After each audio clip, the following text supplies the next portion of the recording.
Information ఇలాంటి particular steel plant Bhilai ఉంది, కానీ మిగతా అన్ని కొంచెం డిఫరెంట్ స్టీల్ ప్లాంట్స్ వాటి మెషినరీ కానీ వాటి అప్గ్రేడేషన్ కానీ కొంచెం డిఫరెంట్గా ఉంటుంది. దీనికి లాగా ఉండేది ఒక బిలాయి తప్ప మిగతాయి కొత్తగా ఉంటాయి. అదే ప్యారలల్గా మిగతా చోట్ల ఎక్కడ జరుగుతున్నాయని చైనాలో కూడా జరిగింది, కానీ ఇంకొక ఫ్రాన్స్లో కూడా జరిగింది, కానీ ఇలాంటి సంఘటన అయితే జరగలేదు. ఈ పర్టికులర్ ల్యాడల్ ఈ మోల్టెన్ లావాని క్యారీ చేసే బకెట్ ఏమన్నా చేసే ల్యాడల్ అనే బకెట్ ఇప్పుడు బ్లాస్ట్ అవటం చూడలేదు, ఇప్పుడు జరగలేదని చెప్తా ఉన్నారు.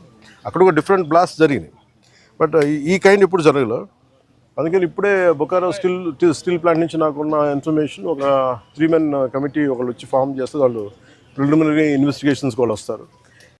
ఏ నేపథ్యంలో జరిగినాయి, సేఫ్టీ ప్రోటోకాల్స్ ఎలా ఉన్నాయి, సేఫ్టీ ఆడిట్ ఎలా జరిగింది, ఇవన్నీ పరిగణలోకి తీసుకొని వాళ్ళు చేశారంటే ఇవన్నీ సీరియస్ ఇష్యూస్ కాబట్టి కూర్చోబెట్టి ఒక ప్రెస్ మీట్లో ఇది ఒక ఎమోషనల్గానో ఏదైనా కూర్చోబెట్టి సడన్గా ఒక మాట అనేయకూడదు. అది మా అందరి మీద బాధ్యత ఉంది.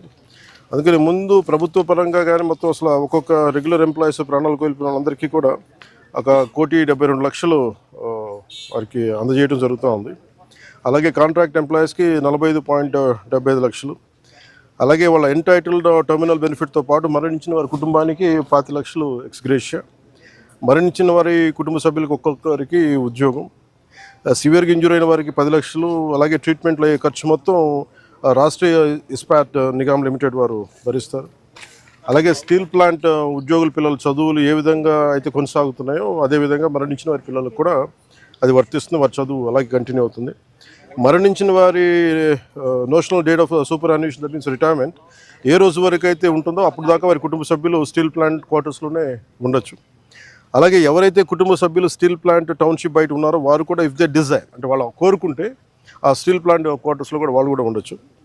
అలాగే ఇందాక నేను చెప్పినట్టుగా బొకారో స్టీల్ ప్లాంట్ నుంచి ఒక 3 men కమిటీని ఎంక్వైరీ జరుగుతూ ఉంది. అలాగే మరణించిన వారి